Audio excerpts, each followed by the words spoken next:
2015 está se desenhando como um ano de dissabores para o trabalhador brasileiro. Tramita no Senado um projeto que regulamenta a terceirização no mercado de trabalho e que pode ampliar as subcontratações. Além disso, as medidas provisórias 664 e 665 criam novos critérios de acesso a benefícios trabalhistas.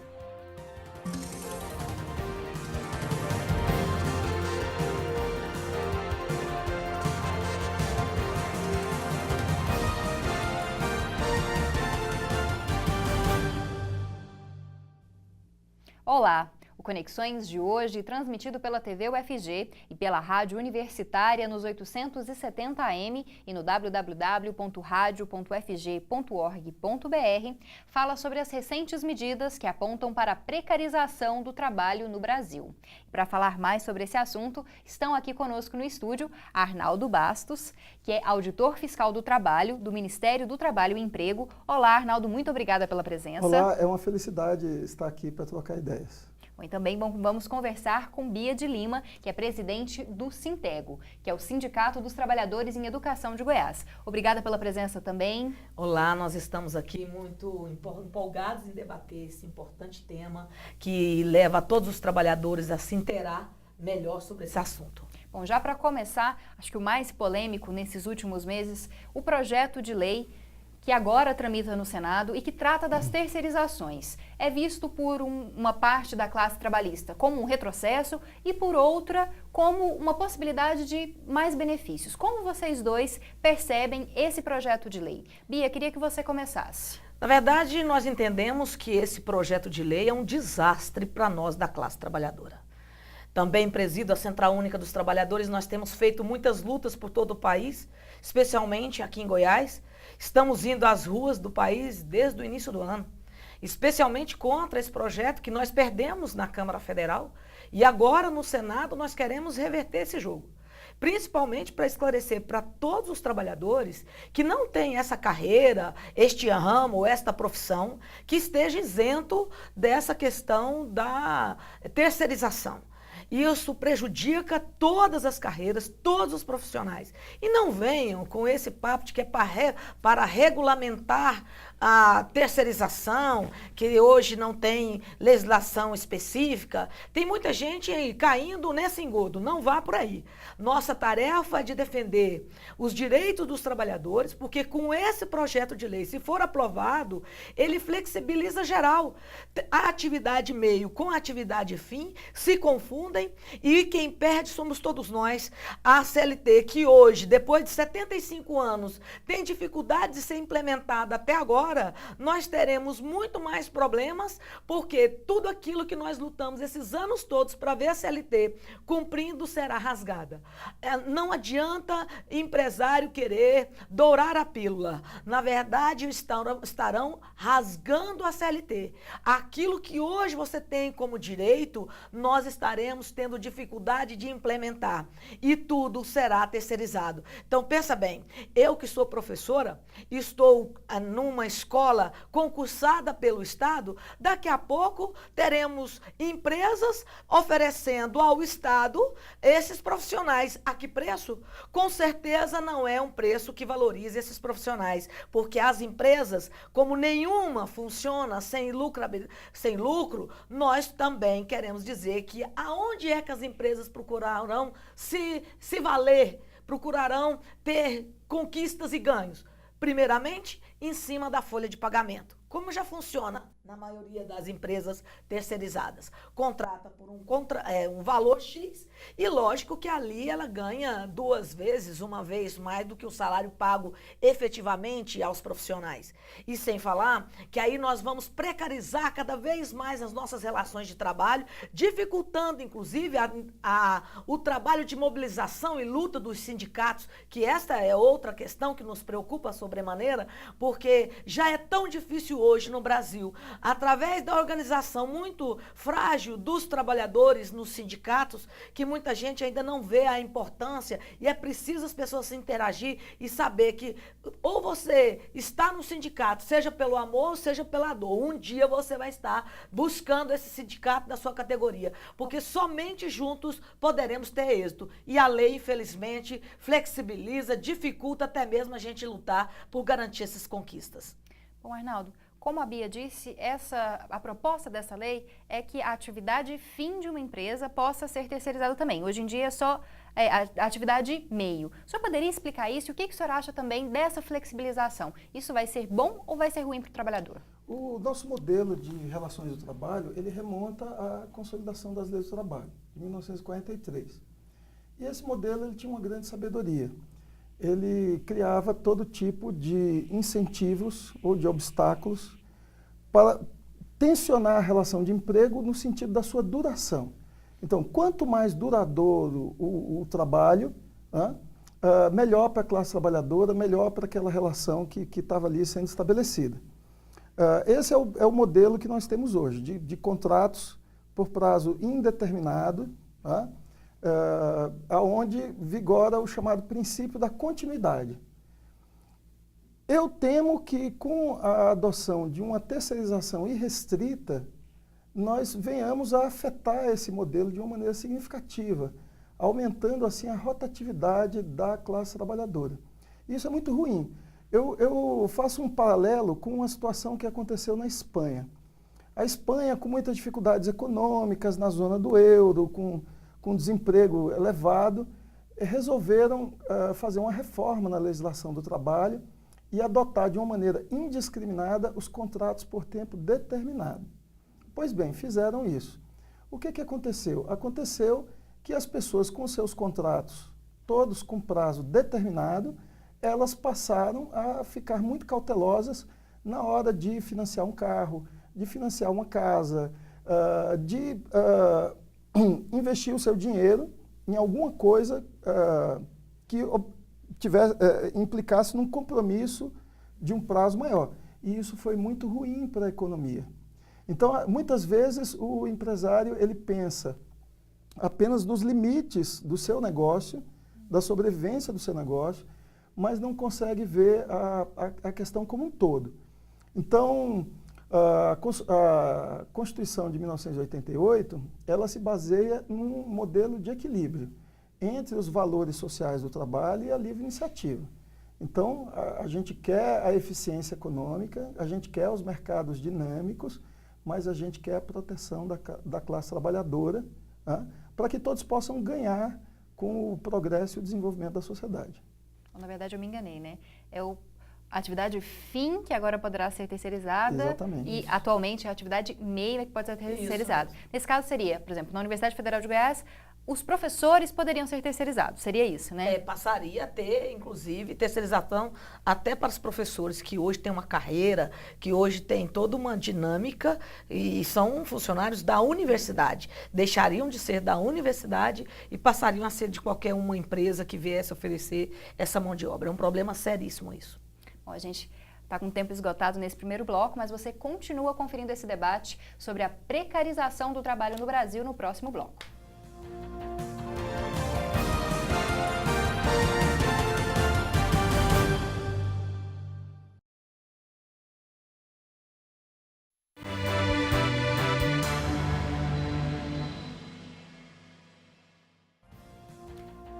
Estamos de volta com Conexões de hoje, que trata da possibilidade de precarização do trabalho no Brasil. Estão debatendo conosco Arnaldo Bastos, que é auditor fiscal do trabalho do Ministério do Trabalho e Emprego, e também Bia de Lima, que é presidente do Sindicato dos Trabalhadores em Educação de Goiás, o Sintego. Bom, a gente falou um pouco do projeto de lei sobre as terceirizações, agora a gente fala sobre as medidas provisórias também muito polêmicas, 664 e 665, que tentam criar novos critérios de acesso a diversos benefícios, como seguro-desemprego, pensão por morte. Vocês avaliam que essa possibilidade de dificuldade de acesso a benefícios e até mesmo redução de direitos trabalhistas garantidos pela CLT é uma constante que deve estar no nosso futuro? E o porquê dessa dificuldade de acesso nesse momento? Arnaldo, queria que você começasse dessa vez. Eu entendo a necessidade assim, do governo federal de fazer ajustes. Acho até que esses ajustes deveriam ter sido feitos antes, né? Para a gente ter sempre uma política fiscal equilibrada e não precisar de solavancos e de medidas mais rigorosas. Mas eu tenho minhas dúvidas se nós estamos seguindo o caminho correto. Porque veja, por exemplo, o caso da pensão por morte em caso de acidente de trabalho, né? Hoje nós não temos carência. Se um trabalhador entra na empresa, sofre um acidente, a sua família vai estar protegida pela Previdência. E com a proposta passa então a ser 2 anos de carência. Ora, mas o acidente de trabalho ele pode acontecer a qualquer momento, né? E a família desamparada ela tem um custo muito grande para a sociedade, que a gente não pode permitir. Então, eu acredito que nós devemos fazer ajuste, né? O governo tem que ter uma responsabilidade fiscal, acho que isso é uma coisa muito importante. Porém, eu questiono se o melhor caminho é realmente avançarmos em cima desse tipo de conquista da classe trabalhadora. Eu já acho que esse não é o caminho. Nós entendemos que, mais uma vez, o governo se vale de direitos dos trabalhadores para recompor o seu caixa. O caminho não é nós pagarmos a conta com direitos da classe trabalhadora. Entendemos que, se é preciso fazer ajuste, que o governo faça. Por que não votar uma matéria que está há muito tempo aguardando no Congresso, como taxar as grandes fortunas, né? E que, no entanto, continua os grandes herdeiros não pagando impostos no Brasil, a remessa de lucros das multinacionais não fazendo a contribuição como deveria, e o governo vendo isso, poderia então resolver o problema de fluxo de caixa por aí, não por quem já não tem. Então nós colocamos uma sobrecarga nas costas dos trabalhadores e todas as vezes, na hora de acertar as contas, de novo chamam-se os trabalhadores para pagar a conta. Entendemos que este não é o caminho. O caminho que nós precisamos é de respeitar os direitos dos trabalhadores. E nesse caso da questão do desemprego, mais ainda, um programa em que dá a quem já está desempregado, uma situação de extrema dificuldade, ainda vamos criar subterfúgio? Aí o governo alega que problema de fiscalização, da ordem de fiscalização. Ora, então, que os fiscais do trabalho façam a fiscalização, mas não que se mude as regras do jogo. Porque nesse caso, ao mudar essas regras, nós da classe trabalhadora voltamos a ser punidos, penitenciados, perdemos os direitos, ou pelo menos dificultamos o acesso a esses direitos.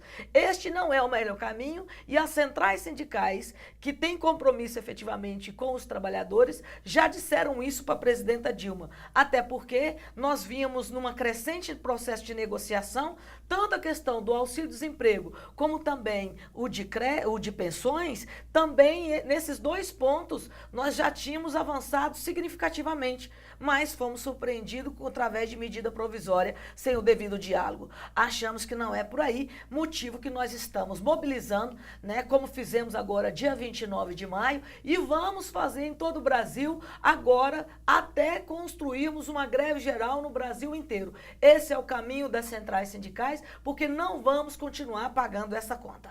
E esse avanço sobre os direitos dos trabalhadores, a diminuição desses direitos de garantias para desempregados, ou para viúvas, ou mesmo aposentadorias, isso é um cenário que se desenha? Será que eu, por exemplo, ou uma pessoa que começou a contribuição agora, ela vai ter assegurado a sua aposentadoria daqui a 30 anos, por exemplo, Arnaldo? Olha só, o grande problema que nós temos que também equacionar é o problema da eficácia econômica, né? Porque para termos os direitos, nós temos que ter que bancá-los, garanti-los. E eu vejo o Brasil, infelizmente, continua como um país que exporta soja, minério de ferro e proteína mineral, né? Proteína animal, boa parte da nossa pauta de exportações. A gente precisa investir no desenvolvimento dos nossos mercados e da nossa eficiência econômica pela via da educação, da qualificação, da melhoria da produtividade e não por uma superexploração da nossa mão de obra. Tá? Então, eu acho que nós estamos pegando o caminho errado da competitividade. A competitividade se faz com educação, qualificação, né? Mais engenheiros, mais tecnólogos, mais pessoas preparadas para entrar no mercado de trabalho, desenvolver as nossas indústrias, exatamente. Fechando, né? A cadeia produtiva, inclusive, que nós ainda estamos exportando matéria-prima. Matéria-prima, é um absurdo. Então, a Alemanha tem o seu lugar no mundo, que é produzir as máquinas que produzem os outros produtos, né? Então, a Alemanha consegue manter os direitos da sua classe trabalhadora. A gente tem que criar as condições da nossa eficiência econômica e eu acho que isso passa por educação e não por precarização. Concordo. Bom, esse bloco também chega ao fim e a gente continua debatendo a precarização do trabalho no Brasil no próximo bloco, que é o último bloco do Conexões. Então, não sai daí.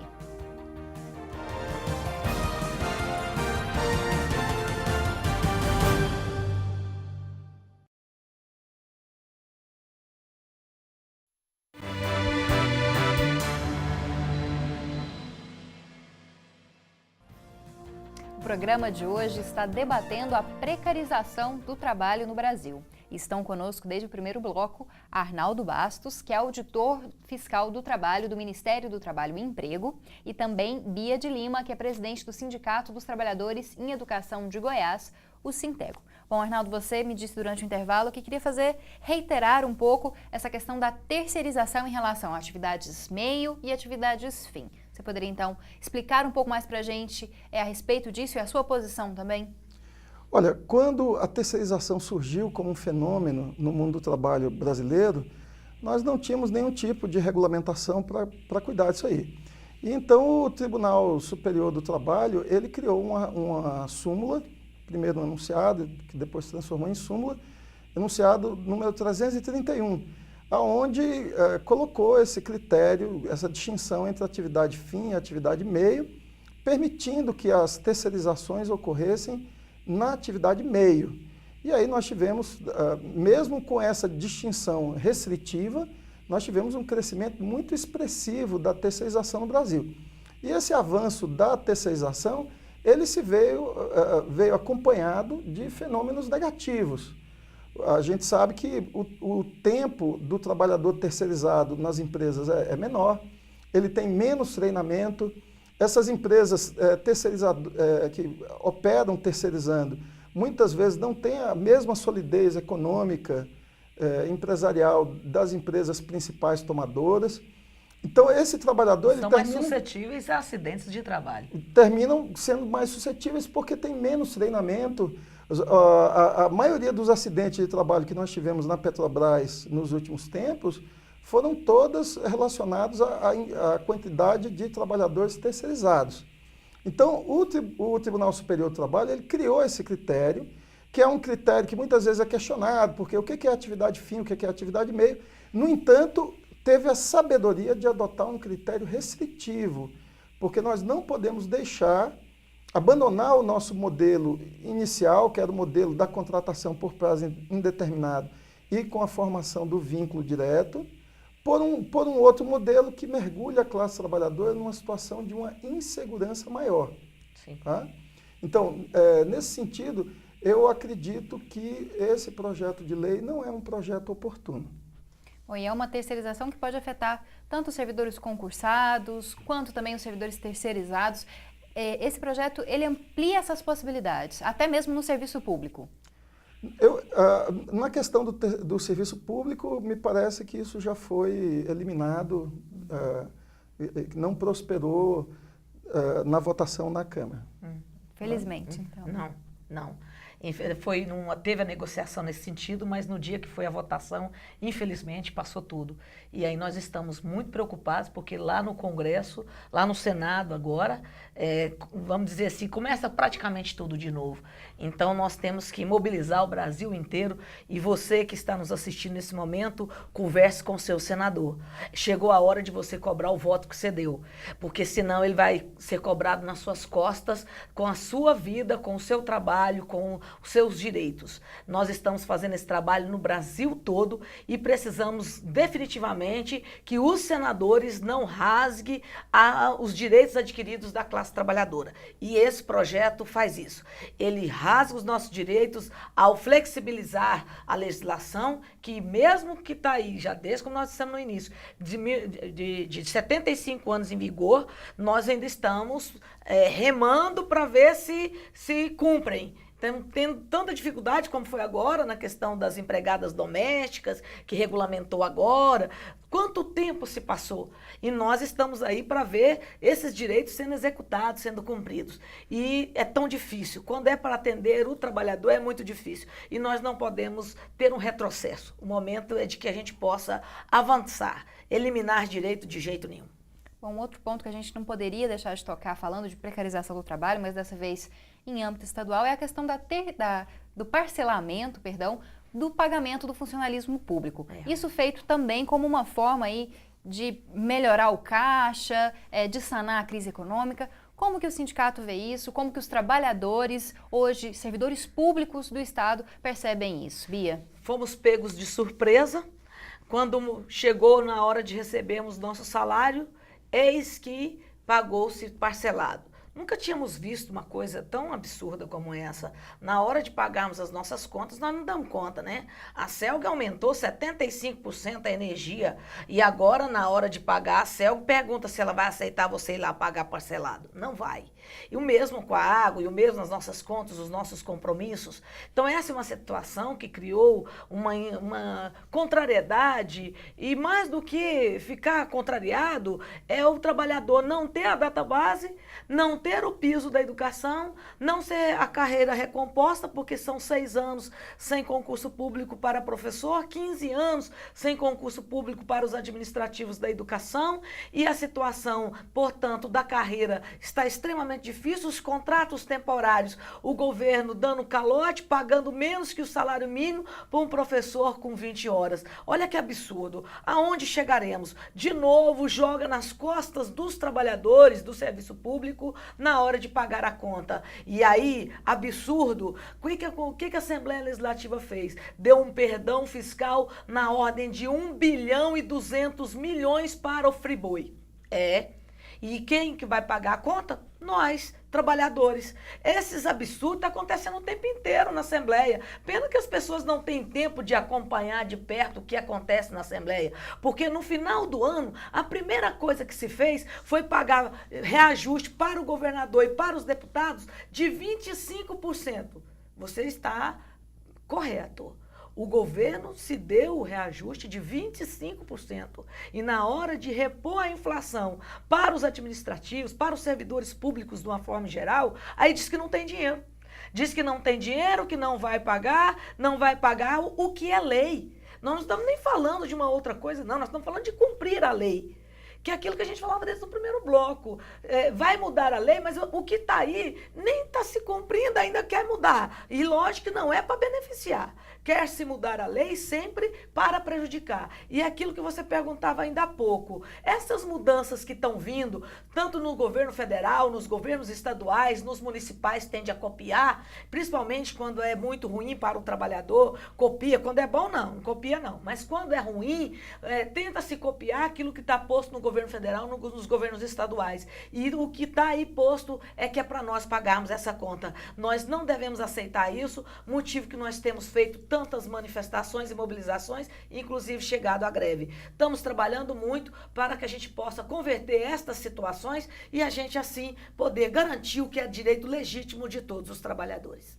Bom, infelizmente, nosso tempo chegou ao fim. Queria agradecer pela presença. Bia, muito obrigada por estar aqui no Conexões. Nós é que agradecemos pela oportunidade de levar ao conhecimento da sociedade assuntos tão importantes como isso. Porque às vezes a gente dá notícia de coisas momentâneas, mas isso que faz um efeito no dia a dia, na vida do trabalhador, às vezes ele não tem acesso. Então, parabenizar vocês por essa iniciativa. Muito obrigada. Obrigada também, Arnaldo, pela presença aqui no Conexões. Eu que agradeço, em nome do Programa de Direitos Humanos, que eu participo da Universidade Federal de Goiás, da Faculdade de Direito e também da minha carreira de auditores fiscais do trabalho, a gente sempre fica muito feliz de poder dar a nossa opinião. E a gente também fica muito feliz de recebê-los. Muito obrigada. Bom, o Conexões de hoje está terminando. Participe pelo e-mail jornalismo@tvufg.org.br ou pelo perfil do Facebook ou pela página do Twitter. E acompanhe mais um debate inédito do Conexões na próxima terça-feira, às 6h15 da noite, na TV UFG.